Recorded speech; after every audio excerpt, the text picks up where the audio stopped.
E agora vamos conversar sobre o seu planejamento. Começando com o seu propósito, disse o professor, causando-me um breve tremor. Eu estava na expectativa por aquele momento. Vamos conversar sobre os diversos aspectos que compõem a vida de um ser humano: pessoal, familiar, afetivo, profissional e, obviamente, o aspecto espiritual, que é um patrimônio do ser humano.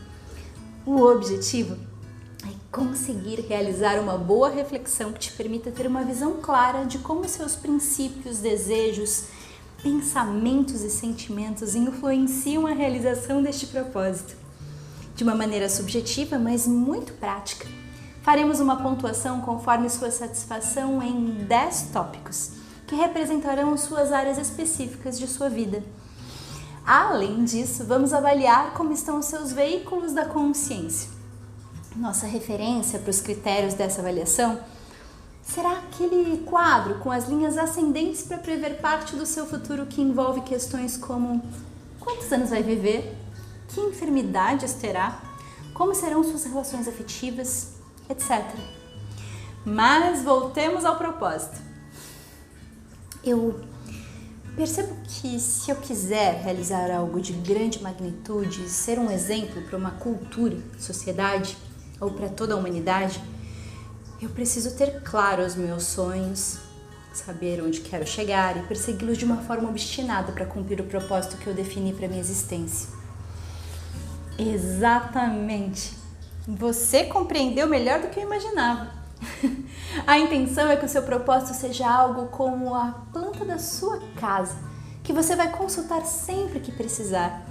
Assim, você poderá ter a certeza que tudo que você vai construir de agora em diante ficará de acordo com a sua essência, sem ter o risco de dispersão ao longo do caminho.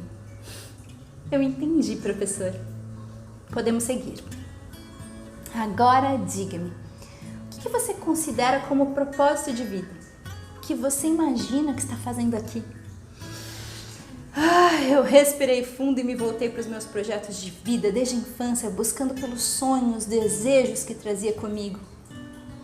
O meu propósito é ter uma casa minha com um grande jardim.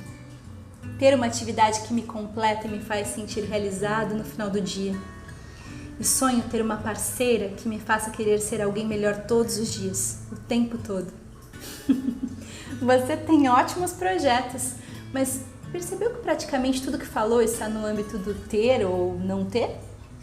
O propósito deve estar no plano do ser e deve justificar toda a tua vida.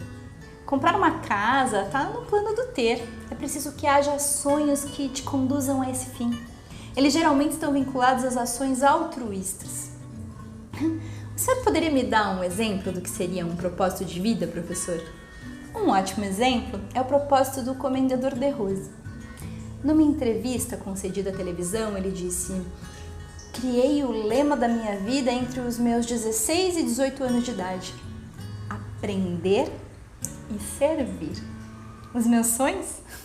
Eu realizei todos, até o de conquistar os que se consideravam meus inimigos, conseguindo transformá-los em amigos. Mas percebe-se claramente que ainda tem um que está quase concluído: a sistematização da nossa cultura. Completamente espantado e levemente atordoado com aquela resposta, tentei buscar dentro de mim por uma resposta à pergunta que agora se expandia dentro da minha mente: qual era o meu propósito? Enquanto eu calculava a minha idade, via-me refletir na menina dos olhos do professor, que parecia saber o que se passava dentro de mim. Eu era um vulcão prestes a entrar em atividade, fervia e as lavas transbordavam pelos meus olhos.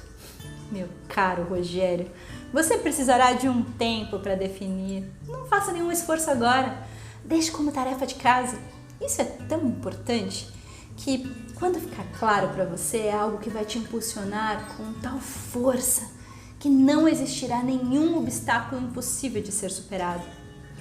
Friedrich Nietzsche escreveu sobre essa força de saber qual é sua missão em seu livro Assim Falava Zaratustra. O protagonista diz: demore o tempo que for para decidir o que você quer da vida.